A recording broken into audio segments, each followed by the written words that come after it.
So, good evening po ulit sa ating lahat at ituloy nating pag-uusapan ang itong Book of Acts.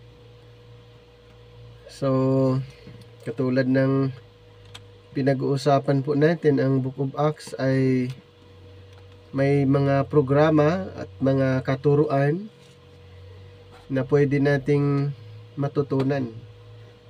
So, sa Book of Acts, dito natin malalaman yung dalawang program ng ating Panginoon, ang earthly program at saka heavenly program.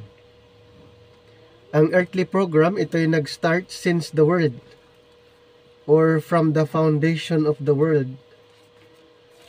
May na-mention dito sa Acts chapter 3 verse 21.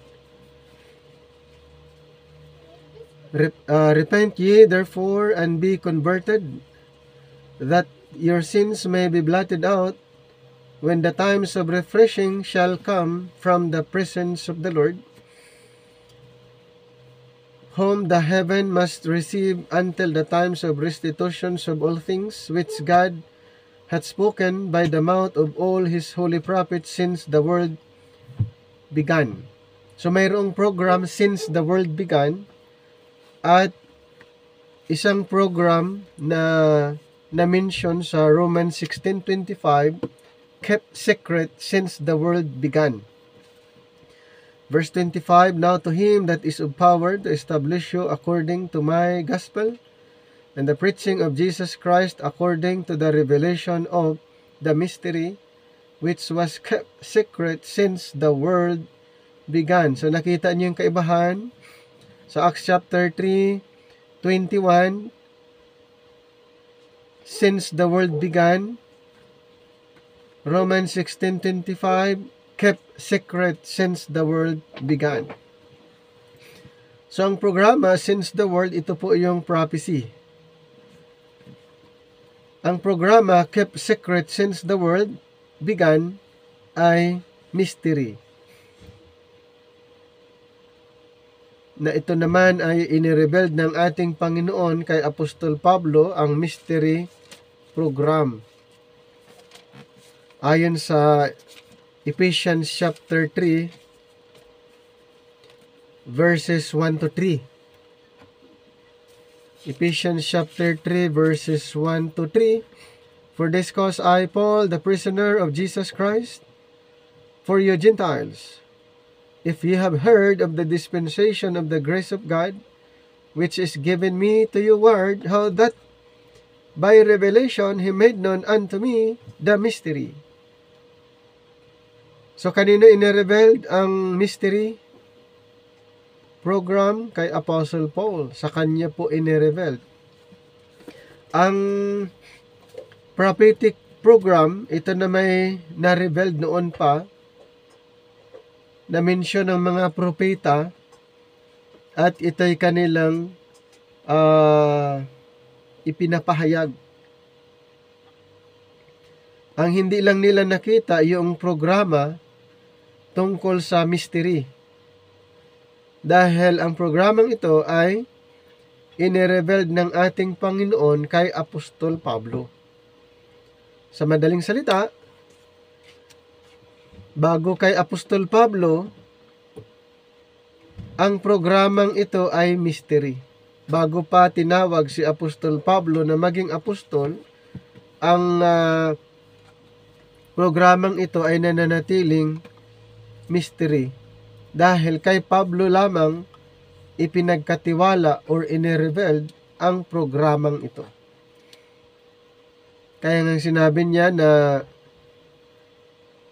how that by revelation he made known unto me the mystery. Meron pa siyang na-mention sa Colossians chapter 1 verse 25 to 27.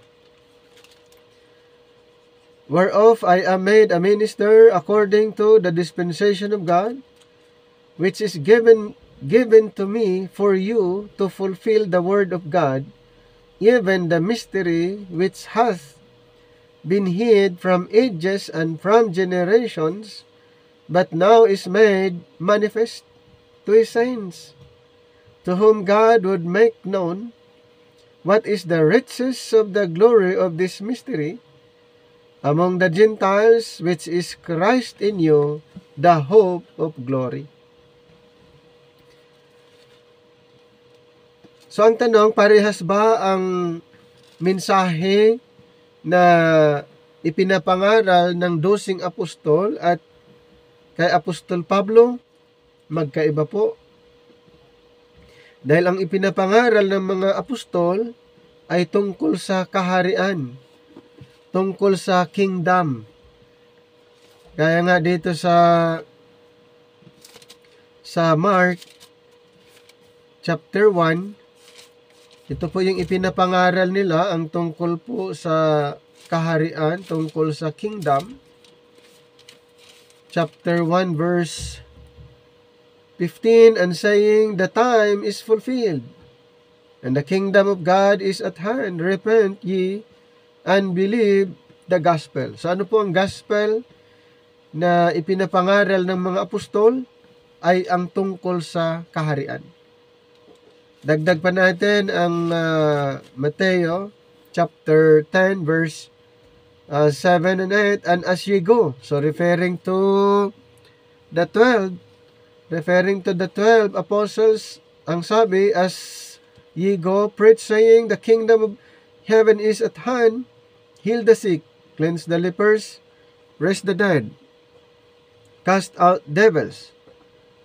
So dito mapapansin natin, ipinapangaral nila ang tungkol sa kaharian ng ating Panginoon, at ang kaharian ito ay i-establish ng ating Panginoon dito sa lupa, at yung mga 12 apostol ay magiging judges, judging the 12 tribes of Israel.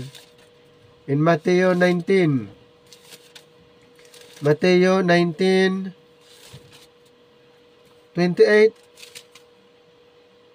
and Jesus said unto them, verily I say unto you, that ye which have followed me, in the regenerations, when the Son of Man shall sit in the throne of his glory, ye, referring to the 12 apostles, also shall sit upon 12 thrones, judging the 12 tribes of Israel. So mga 12 apostol ay maging judges, judging the 12 tribes of Israel, pag ang Panginoon ay maghahari dito sa lupa 1,000 years. So ibig sabihin, ang mga turo ng mga 12 apostol ay hindi parehas sa ebanghelyo na ipinangaral ni Apostol Pablo. Dahil ang ipinapangaral ni Apostol Pablo ay ang grace, gospel. Kung kingdom gospel ang ipinangaral ng mga 12 apostol, si Apostol Pablo naman ay pinapangaral ang gospel of grace. In Acts 20:24, but none of these things move me, neither count I my life there unto myself, so that I might finish my course with joy, and the ministry which I have received of the Lord Jesus, to testify the gospel of the grace of God. Magkaiba po ang gospel of grace at saka gospel of the kingdom. Ang gospel of the kingdom, ito po yung content. Ang nilalaman ng gospel of the kingdom, balikan lang po natin ang Mateo 10. Ito po yung nilalaman habang ipapangaral nila ang kingdom gospel. Habang ipinapangaral nila, ito po yung mga nilalaman na dapat nilang gagawin habang sila'y nangangaral. Ang sabi dito sa chapter 10 verse 7 and 8, and as ye go, referring to the 12 apostles and preaching the kingdom, and then ano ang gagawin nila? Heal the sick, cleanse the lepers, raise the dead, cast out devils. Yan po yung nilalaman, yung kingdom gospel. Ang gagawin nila ay pagalingin lahat ng mga may sakit, buhayin ang mga patay, at palayasin ang mga demonyo. So habang ipinapangaral ang tungkol sa kaharian ng ating Panginoon, ay kaakibat po ang pagpapagaling ng mga may sakit, lahat ng may mga kapansanan ay kanilang papagalingin. Ngayon, ano naman ang content nilalaman sa ipinapangaral ni Apostol Pablo na ebanghelyo? Dito po sa 1 Corinthians 15, 1-4. Ito po yung nilalaman ng kanyang mensahe. Verses 1-4, chapter 15, moreover, brethren, I declare unto you the gospel which I preach unto you, which also ye have received, and wherein ye stand, by which also ye are saved, if ye keep in memory what I preach unto you, unless ye have believed in vain. For I delivered unto you first of all that which I also received, how that Christ died for our sins according to the Scriptures, and that he was buried, and that he rose again the third day according to the Scriptures.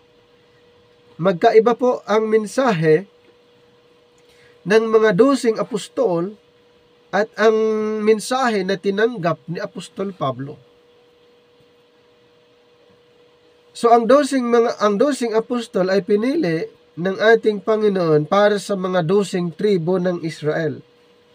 Kaya nga 12 ang pinili ng Panginoon dahil sila po'y mag-represent sa 12 tribes of Israel.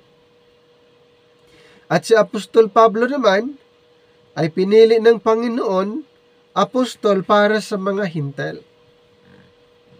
O, basahin natin yung Romans chapter 11 verse 13. Ang sabi ni Pablo, for I speak to you Gentiles, inasmuch as I am the apostle of the Gentiles, I magnify mine office. Ang apostol po ng mga hintel ay si Apostol Pablo. Ang apostol ng mga 12 tribo ng Israel ay yung 12 apostles. At ang ipinapangaral ng ating apostol na si Apostol Pablo ay ang tungkol sa ginawa ni Kristo sa cross, the gospel of the grace of God. Ang ipinapangaral naman ng mga 12 apostol ay ang paghahari ng ating Panginoon dito sa lupa, at habang kanilang ipinapangaral ay sila naman magpapagaling ng mga may sakit at buhayin yung mga patay at palayasin ang mga demonyo, at ipapangaral nila ang pangalan ng ating Panginoon. Pwede bang maghalo ang turo ng dalawang ito? Pwede bang pagsamahin yung ipinapangaral ng mga 12 apostol ay ipapangaral din natin sa time natin ngayon? Yung utos ng Panginoon sa mga 12 apostol ay utos din ba ng Panginoon para sa atin ngayon? Hindi po. Dahil ang mga 12 apostol ay exclusive po sila, inutusan para sa mga Israel. Anong sabi sa Mateo 10, 5-6? Mayroong utos ang Panginoon at pinagbilinan sila. Mateo 10, 5-6, the 12 Jesus sent forth and commanded them, saying, go not into the way of the Gentiles, and into any city of the Samaritans enter ye not, but go rather to the lordship of the house of Israel. Mayroon pong command ang Panginoon mismo sa mga apostol na sila po ay nakafocus ang kanilang mission sa mga Israelites. So, ibig sabihin, ang kanilang ipinapangaral ay hindi po applicable sa time natin ngayon under the dispensation of grace. Dahil mayroon pong apostol na pinili ang Panginoon para sa dispensation of grace, walang iba kundi si Apostol Pablo. Papaano kung matempt tayo na angkinin ang mga sulat o katuruan na kanilang ipinapangaral? Ano naman ang mangyayari? Ano ang ano ang sabi ni Apostol Pablo na apostol natin, ano ang kanyang sasabihin na ang mga believers ngayon under the dispensation of grace ay kanyang paghahaluin ang katuruan. Dito sa Galatians chapter 1, mayroon po siyang sinabi, hindi po talagang pwedeng paghaluin kung anumang mga teaching na hindi under this present dispensation or mga katuruan under grace, pag hindi ayon sa turo na tinanggap ni Apostol Pablo bilang ating turo sa panahon ngayon, ito po yung sabi niya. Galatians chapter 1. Kung start nating basahin sa number 6, I marveled that ye are so soon removed from him that called you into the grace of Christ unto another gospel, which is not another, but there be some that trouble you and would pervert the gospel of Christ. Anong sabi niya sa verse 8 and 9? But though we, or an angel from heaven, preach any other gospel unto you than that which we have preached unto you, let him be accursed.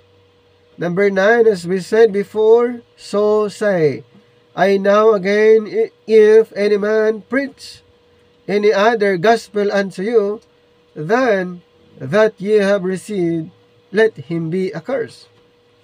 Hindi po pwede na maghalo ang gospel. Kung ano yung ipinapangaral ng mga 12 apostol, yun po ang tinanggap nilang marching order na dapat nilang ipangaral sa mga Israelites. At si Apostol Pablo naman ay mayroong tinanggap na mensahe, ebanghelyo para sa atin. At yun nga po ang kanyang tinanggap doon sa Acts 20:24 na sinabi, the gospel of the grace of God. Magkaiba ang gospel of grace sa gospel of the kingdom. Hindi pwedeng paghaluin. Kung ano ang mga ipinapangaral ng mga 12 apostol, wag po nating ihalo sa ipinapangaral ni Apostol Pablo na siya naman ang ating apostol. Tandaan po natin, ang 12 apostol ay apostol para sa 12 tribo ng Israel. Si Apostol Pablo naman ay piniling apostol para sa atin na hindi kasama sa 12 tribo ng Israel. At inirebel ng ating Panginoon ang mga katuruan para sa panahon natin ngayon ay kanyang inirebel kay Apostol Pablo, at si Apostol Pablo ay kanyang ipinangaral para sa lahat. Kaya nga ang tawag sa mga believers ngayon ay tinatawag ambassador, God's ambassador. Dito po sa 2 Corinthians 5:18-20, and all things are of God, who hath reconciled us to himself by Jesus Christ, and hath given to us the ministry of reconciliation, to wit that God was in Christ reconciling the world unto himself, not imputing their trespasses unto them, and hath committed unto us the word of reconciliation. Now then we are ambassadors for Christ, as though God did beseech you by us, we pray you in Christ's stead, be ye reconciled to God. Ito po yung marching order na kasama tayo. Matthew 28:19, hindi po tayo kasama doon sa marching order na ibinigay ng ating Panginoon doon sa mga apostol, na kung saan ito po ay ginagamit ng karamihan yung verse na yon bilang Great Commission. Matthew 28:19, hindi po yan ang ating Great Commission. Ang Matthew 28:19 ay Great Commission para sa mga apostles na ang recipient ng commission na yon ay ang mga Israelites. At si Apostol Pablo naman binigyan ng commission dito po sa 2 Corinthians, binasa natin, chapter 5, 18 to 20, dito po tayo kasama sa commission na ito. Kung ang kingdom program, mayroon silang Great Commission, mayroon din po tayong Great Commission under grace. Hindi po sa Mateo 28:19, kundi 2 Corinthians 5:18 to 20. So kung Mateo 28:19 ang pagbabasihan ng inyong ministry, magkakaroon ng mixing teaching. Magkakaroon ng mixed doctrine. At yun po ang karamihan na nangyari sa panahon natin ngayon, naghahalo yung mga katuruan. Anong sabi ni Apostle Paul sa 2 Timothy 2:15? Dapat bang paghahaluin? Verse 15, study to show thyself approved unto God, a workman that needeth not to be ashamed, rightly dividing the word of truth. Ano po ang sinabi ng ating apostol? We must rightly divide the word of truth. Hindi natin pwedeng paghahaluin ang truth under the time past at saka yung truth under the but now, and then truth under the ages to come. In Ephesians chapter 2. In Ephesians chapter 2 verse 11 and 12, ito po ay patunay na mayroon pong time past program. Wherefore, remember that ye being in time past Gentiles in the flesh, who are called uncircumcision, by that which is called the circumcisions in the flesh, made by hands, that at the time you were without Christ, being aliens from the commonwealth of Israel, and strangers from the covenants of promise, having no hope, and without God in the world. That's time past.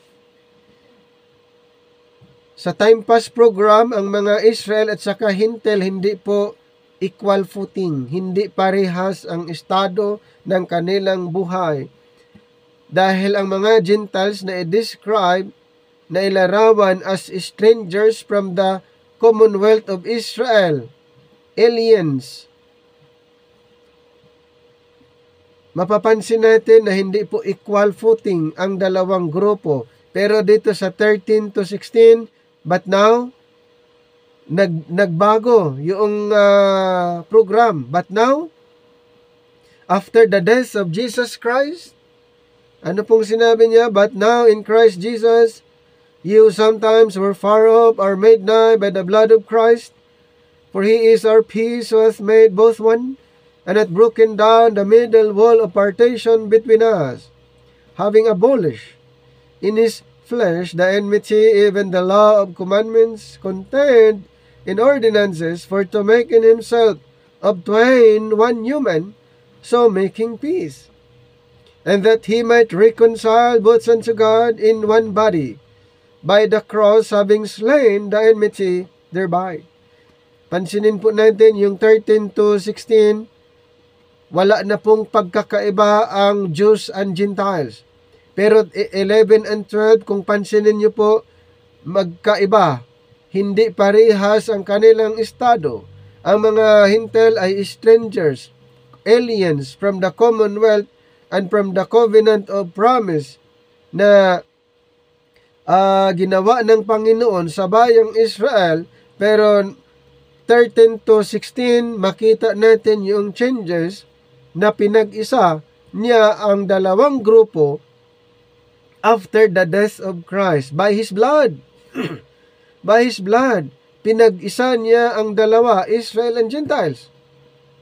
May pagkakaiba.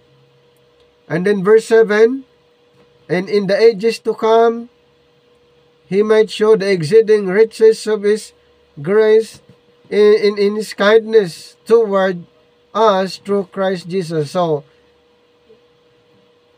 mayroong programa ang Panginoon sa time past.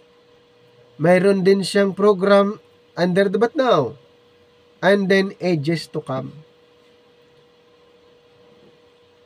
So, hindi talaga pwedeng paghahaluin natin.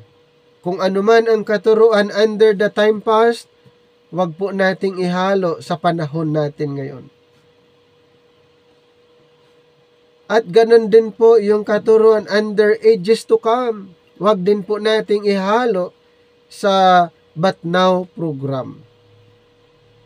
Pag ganun po ang gagawin natin sa pag-aaral ng Biblia, na kung dahil nagugustuhan natin ang sinasabi sa time pass program, ay dadalhin natin sa but now at ipapangaral natin as message sa panahon ngayon, hindi po pwede. Hindi po pwede na yung message under the time past ay gawin mong present. Ganon din po sa mangyayari sa hinaharap. Hindi po natin dadalhin ang mensahe na sasabihin natin ito yung mensahe sa panahon ngayon. Meron pong mensahe para sa panahon ngayon. At saan po matatagpuan ang mga katuruan under this present time? From Romans to Philemon. Bakit from Romans to Philemon? Dahil si Pablo po ang pinagkatiwalaan dito po sa programa under the but now. Sa kanya ipinagkatiwala at ito'y kanyang isinulat from Romans to Philemon. Matatagpuan natin ang instruction ng Panginoon para sa mga believers ngayon sa writings ni Apostle Paul. Bakit kay Apostle Paul matatagpuan? Dahil siya po ang apostol sa panahon ng biyaya. Siya po ang piniling apostol under the grace program. Siya po ang apostol na pinagkatiwalaan ng ating Panginoon sa heavenly program. Hindi po yung 12. Hindi po yung mga 12 apostol, maging yung mga Old Testament prophets, maging yung mga na-mention sa time past, mga katuruan, yan po ay turo sa panahon noon, hindi po katuruan sa panahon ngayon. Kaya kailangan po natin na i-rightly divide ang ating pag-aaral para maiwasan ang mixing teaching. Tungkol sa kaligtasan, magkaiba po ang presentation during the time of 12 apostles. Ang kaligtasan po nila ay paniwalaan ang pangalan ng Panginoong Hesus. At sa panahon ni Apostol Pablo, para maligtas naman ang mga tao, ay maniwala doon sa ginawa ni Kristo sa cross. Malaki po ang kaibahan doon sa pangalan at sa kanyang ginawa. Kaya yung mga apostles, ipinapangaral nila yung tungkol sa pangalan ng Panginoong Hesukristo na siya yung promised Messiah, siya yung kanilang tagapagligtas, at kung ito'y paniniwalaan, sila'y maliligtas. Anong sabi sa Acts chapter 4, verse 10? Be it known unto all and to all people of Israel, that by the name of Jesus Christ of Nazareth, whom ye crucified, whom God raised from the dead, even by him doth this man stand here before you whole. Verse 12, neither is there salvation in any other, for there is none other name under heaven given among men whereby we must be saved. Sa pangalan, ang kaligtasan that time, maging sa ministry ng ating Panginoon, ay dapat paniwalaan ang kanyang pangalan para sila'y maligtas. Dagdag natin ang John chapter 3, verse 16 to 18. Verse 16, For God so loved the world that he gave his only begotten Son, that whosoever believeth in him, his name, should not perish, but have everlasting life. For God sent not his Son into the world to condemn the world, but that the world through him might be saved. In verse 18, he that believeth on him is not condemned, but he that believeth not is condemned already, because he hath not believed in the name. Nakuha nyo? Naunawaan nyo yung sinabi ng verse? He hath not believeth in the name of the only begotten Son of God. Ibig sabihin, John chapter 3, 16 to 18, para maligtas ang mga tao noon maniwala sa kanyang pangalan. Ano po ang kaibahan ngayon? Maniwala sa kanyang ginawa sa cross. Balik tayo sa 1 Corinthians chapter 15, verses 1 to 4. Kung sa pangalan ba sila maligtas? 1 Corinthians 15, 1 to 4. Moreover, brethren, I declare unto you the gospel which I preach unto you, which also ye have received, and wherein ye stand, by which also ye are saved, if ye keep in memory what I preach unto you, unless ye have believed in vain. For I delivered unto you first of all, which I also received, how that Christ died for our sins, according to the Scriptures, and that he was buried, and that he rose again the third day, according to the Scriptures, and that he was buried, and that he was buried, and that he rose again the third day, according to the Scriptures. Magkaiba po ang mensahe ipinapangaral ng mga apostol. Ipinapangaral nila ang pangalan ng Panginoon at sila'y maliligtas kung ito'y paniniwalaan. Ipinangaral naman ni Apostol Pablo ang ginawa ni Kristo sa cross mismo para ang tao'y maligtas. Ang tanong, ito ba'y pwedeng paghahaluin? Hindi po pwede. Hindi po pwede na paghahaluin kung ano ang mensahe before the death of Christ at saka mensahe after the death of Christ. Magkaroon po kayo ng confusion, conflict. Hindi matibay ang inyong stand kung pag ipaghahalo ang mga katuruan under the time past, mga katuruan under the but now, and under ages to come. May dapat ma-maintain po yung distinction. Huwag nating paghaluin yung hindi pwede. Hindi natin pwedeng paghaluin yung na-divide na. Hindi natin pwede na pagsamahin yung turo. Kaya nga during Acts, hindi sila nagkasundo, sila Pedro, yung mga 12 apostol at si Pablo, kaya nagkaroon ng Jerusalem Council. Actually, ang issue doon ay sa katuruan, sa mga pagtuturo. Yan po ang mga issue na inaayos during the Jerusalem Council.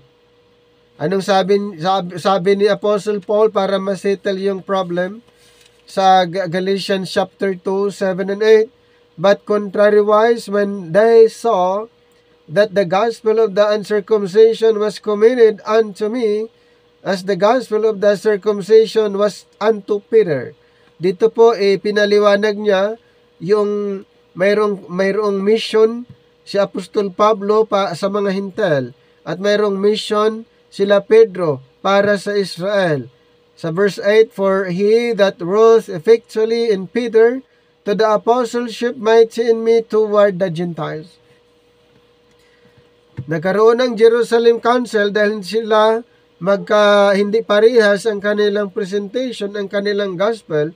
To settle the problem, hiwalay sila dahil ang mission, ang marching order ng mga 12 apostol ay iba sa marching order na tinanggap ni Apostol Pablo.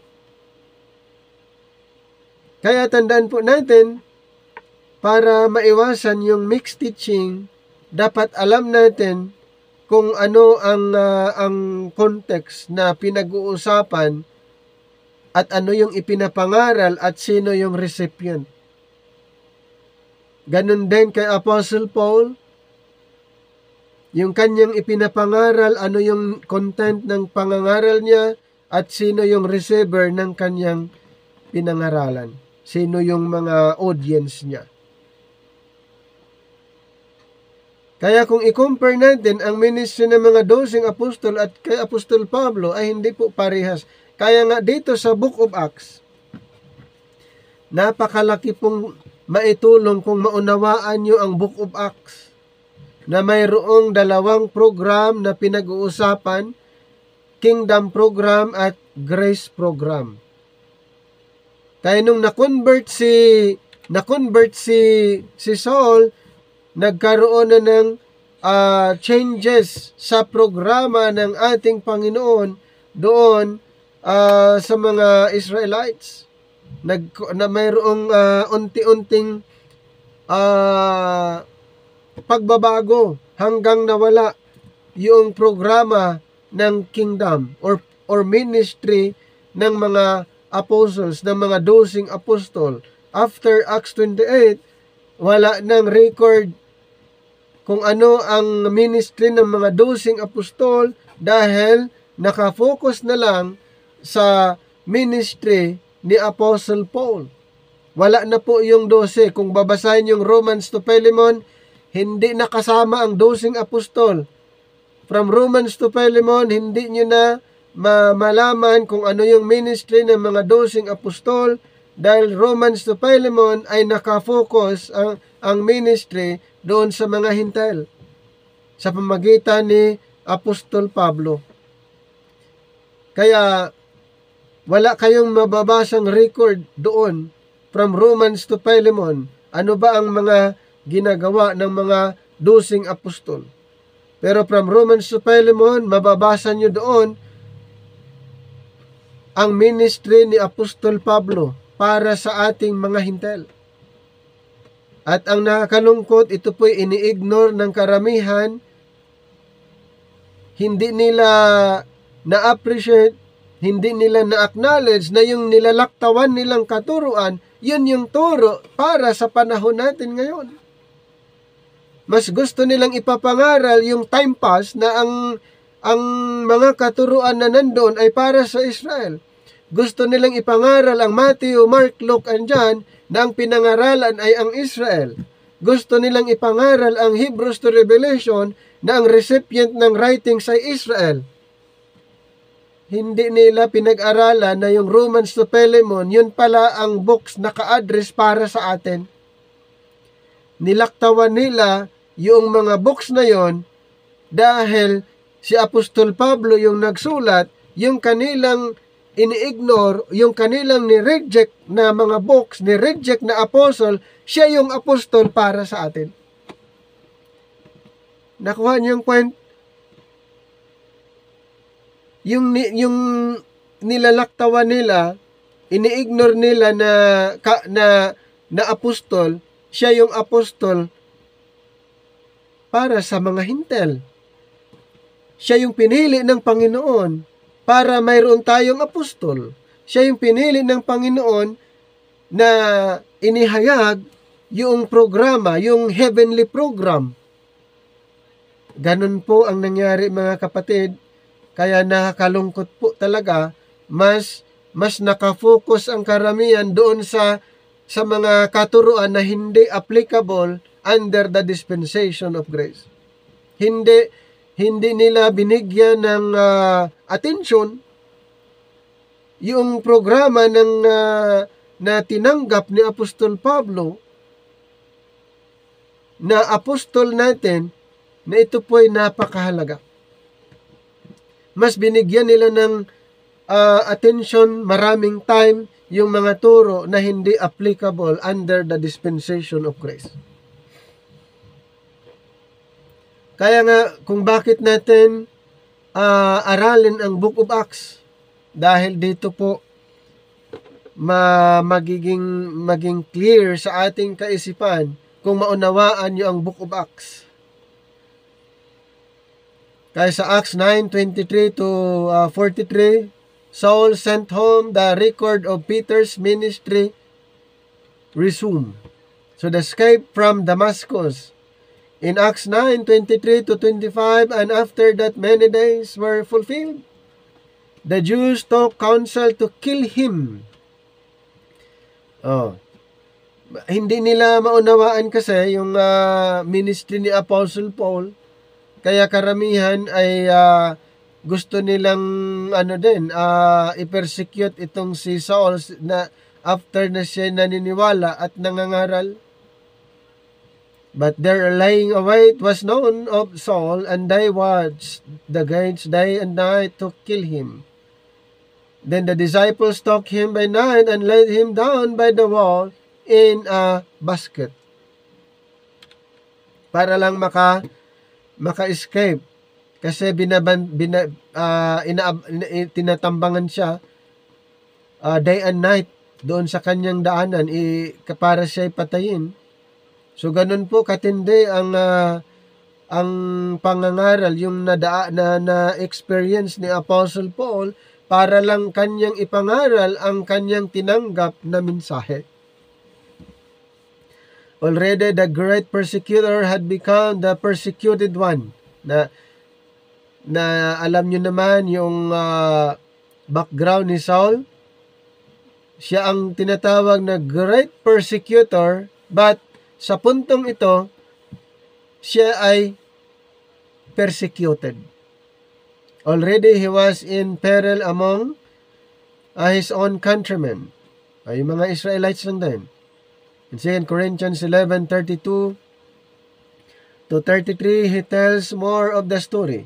In Damascus, the governor under Aretas, the king, kept the city of Damascus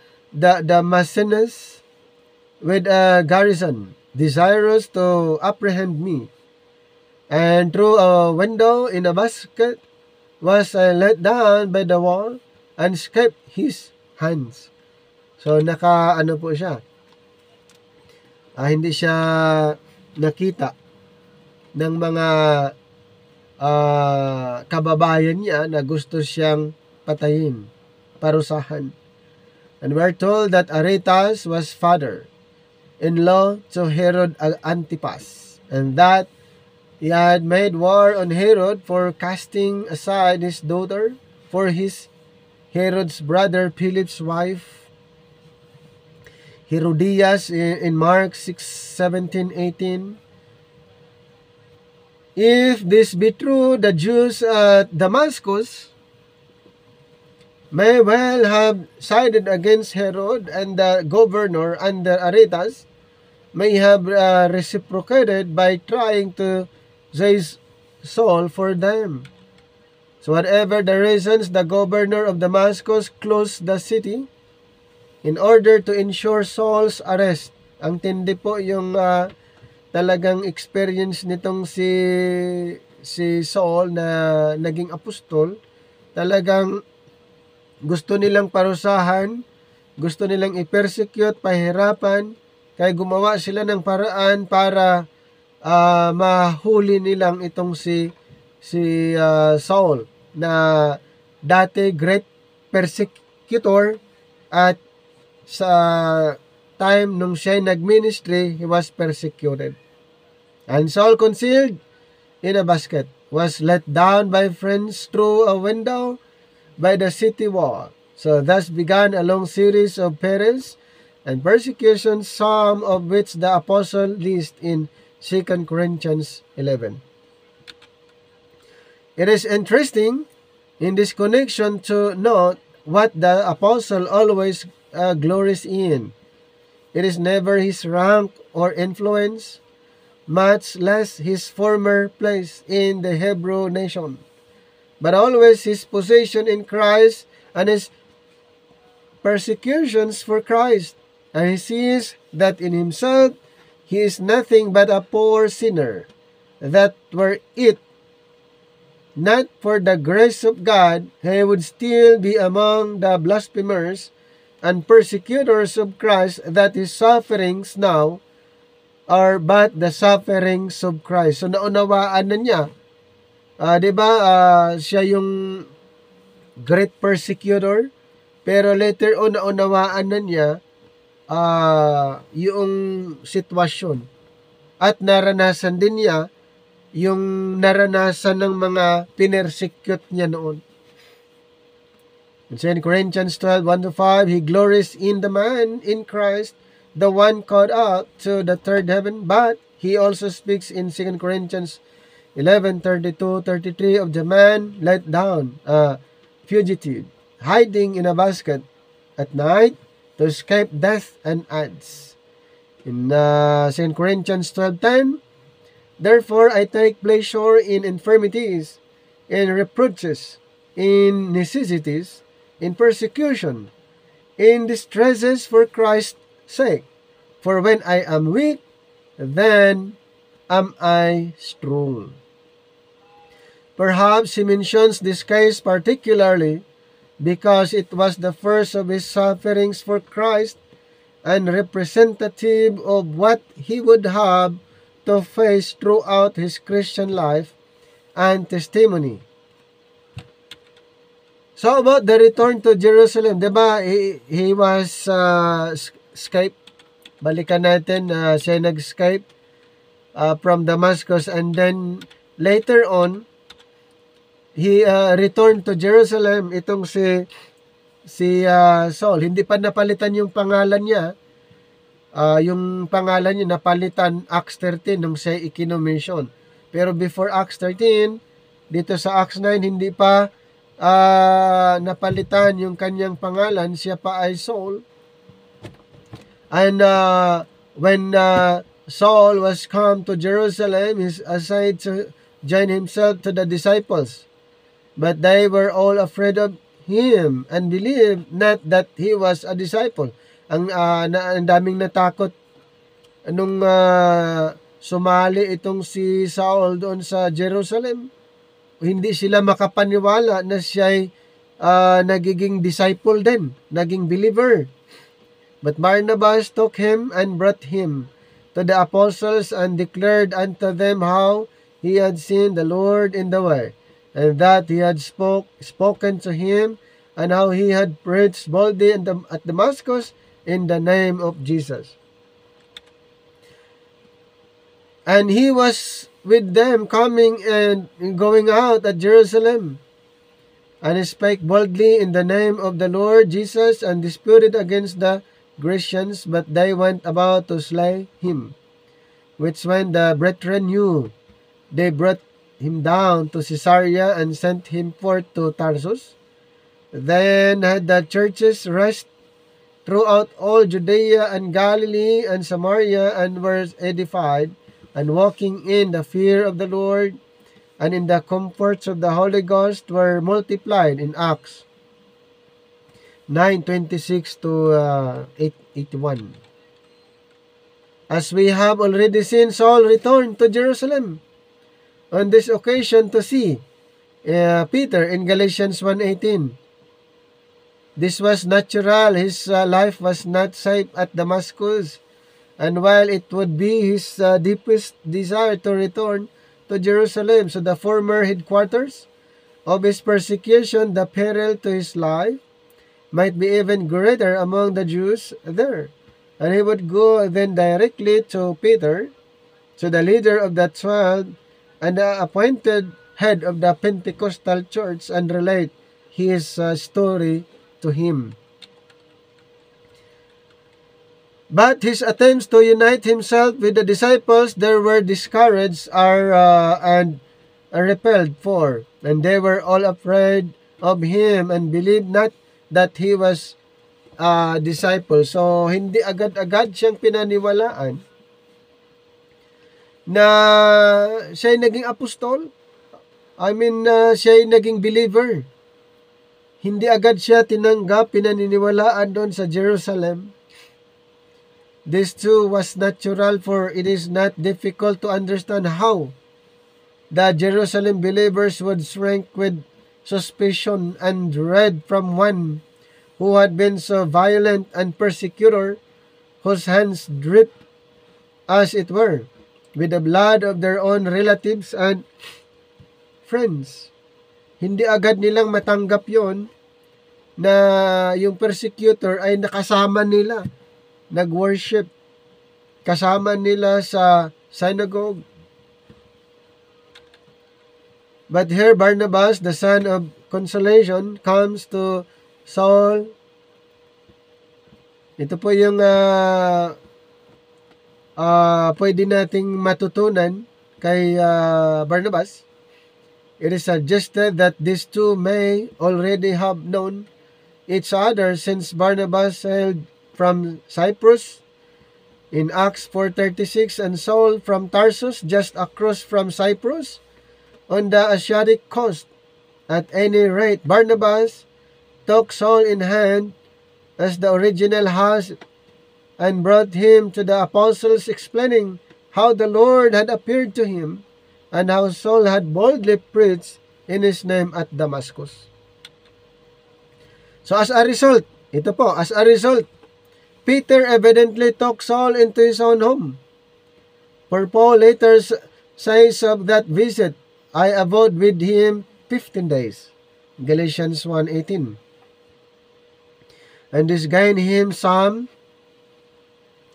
admittance, for we read further that he was with them coming in and going out at Jerusalem in Acts 9:28. Ngayon, Peter and James. Alamin natin itong scenario with Peter and James. From the record in Acts alone, it might be supposed that all the apostles were present in Jerusalem at the time, and this is not so, for Paul himself testifies of this visit. Galatians 1:19, other of the apostles saw, I, none save James, the Lord's brother. Now it is not strange that the other apostles should have been away, perhaps preaching in other cities of Judea, and that Peter should remain at headquarters in charge of the whole work. But it is most remarkable that these other apostles at Jerusalem should have been James, the Lord's brother, after the flesh. For he was not one of the 12 at all, but an apostle in the secondary sense, as Barnabas later became. Two apostles by the name of James appear in the list of the 12. So the son of Zebedee, the son of Alphaeus, in Matthew 10:4. And it has been suggested that Alphaeus may have been the second husband to Mary, the mother of Jesus, so that his son James would have been the Lord's half-brother. But the records of the crucifixions refer 3 times to Mary, the mother of James, in addition to Mary, the mother of Jesus, and Mary, the wife of Zebedee. Since Zebedee's wife was the mother of one apostle, James, and this other Mary, so the mother of the other apostle, James, it is clear that James, the Lord's brother, could not have been either of these, and therefore could not have been one of the 12. It should be noted further that there was James in the Lord's family in Matthew 13:55, and that the Lord's brethren are mentioned separately from the 12 apostles listed in Acts 1:13-26 and then Acts 1:14. Here, then, we have the other apostles absent from Jerusalem, and only Peter present with James, the Lord's brother, who is not one of the 12, and it will be remembered that our Lord had appointed Peter as the chief of the 12 apostles, Matthew 16:19, and then Matthew 18:18. And therefore, in early Acts, it is always Peter who assumes the leadership. Alam naman natin yan, di ba? Sa background ni Peter, he assumes leadership, as the following passage indicate. In Acts 1:18, Peter stood up in the midst of the disciples. Acts 2:14, Peter standing up with the 11. Acts 2:37, Peter and the rest of the apostles. Acts 5:29, Peter and the other apostles. Kaya he assumes the leadership position doon sa iba pang mga apostles, itong si Pedro.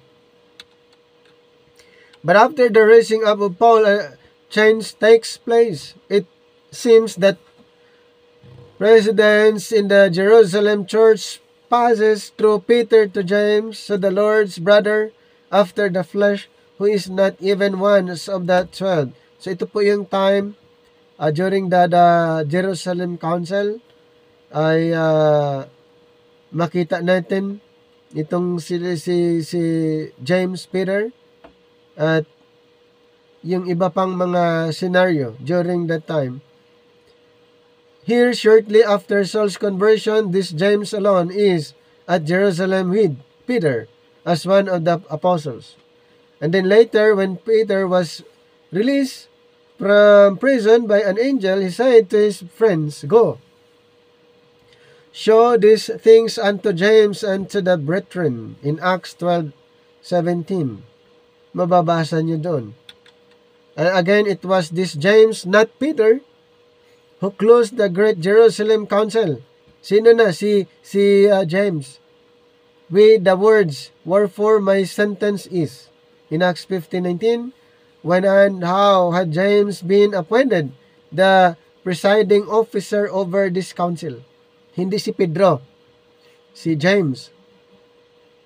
Again, it was James, Cephas, and John who gave to Paul and Barnabas the right hands of fellowship, acknowledging Paul as the apostle of the Gentiles. In Galatians 2:9, notice that James is mentioned first here, and then notice that Paul calls these three those who seems to be pillars in Galatians 2:9. Then later at Antioch, Peter even allowed himself to be intimidated by certain or who came from James, fearing to eat with the Gentiles in their presence. So he was publicly rebuked by Paul. So ito kasing nangyari, itong si Pedro ay nakita siya doon sa public with Gentiles, kumain siya with Gentiles, and then nung nakita siya ng mga apostles, ibang mga apostles, ay umalis siya agad. At ito na may ni-rebuke ni Paul in Galatians 2:11-14. Natakot siya, baka siya ay i-persecute din. So, mayroon siyang takot at ni-rebuke naman ni Pablo sa Galatians 2:11-14. So that James does come to this place that Christ appointed leader of the 12 and exert that greater influence simply because he was the Lord's brother after the flesh. Kaya pala, malaki yung influence na meron siya bilang kilala siyang half-brother ng Panginoon. If so, it would seem to indicate a spiritual decline in the Pentecostal church in the will of God. However, it indicated that the kingdom was not to be established. For the Lord had promised that the 12 apostles would sit with him in the kingdom and had made Peter their chief, giving to him the keys of the kingdom. While now James, who is not one of the 12, had assumed the position of leadership. But it is significant that already here in Acts 9, both Peter, the appointed leader of the 12, and James, the Lord's brother, who was soon to take over the leadership, recognized Saul's conversion and commission, and this too was of God's overruling. Now, balik naman sa Tarsus. But in spite of this, Saul's life was soon again in danger. speaking boldly in the name of the Lord Jesus, he aroused the enmity of the Grecians, and they went about to slay him. And then the brethren, realizing the seriousness of the situation, then brought him to Caesarea and sent him back to Tarsus. Kung mapansin yung mga pinupuntahan ni Saul after his conversion, ang dami na niya mga pinupuntahan na mga lugar. And since Caesarea was a seaport, the implication is that they sent him by ship, which was the shortest route. It was not their word alone in Acts 22:18, however, that induced him to leave Jerusalem, for the Lord had again appeared to him in the temple, saying, ano sabi ng Panginoon kay Saul?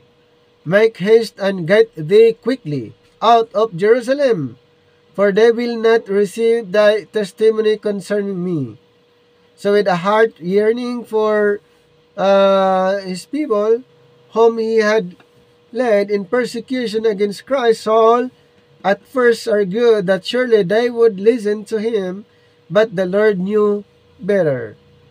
He said unto me, depart. So Acts 22:21, for I will send thee far hence unto the Gentiles. Sino? Si Apostle Paul. Sinabihan siya na lumabas sa Jerusalem. Pero yung mga apostles, hindi sila nakalabas sa Jerusalem. In Acts 8:1. Pero si Pablo, siya inutusan, labas sa Jerusalem, and then, siya ipinadala, isinugo para sa mga Hintil. The Lord had specifically instructed the 12 to begin their ministry at Jerusalem, but it was not so with Paul. For God had now concluded Israel along with the Gentiles what? In unbelief. Bakit ganun po ang naging scenario? Ganito po ang nangyari.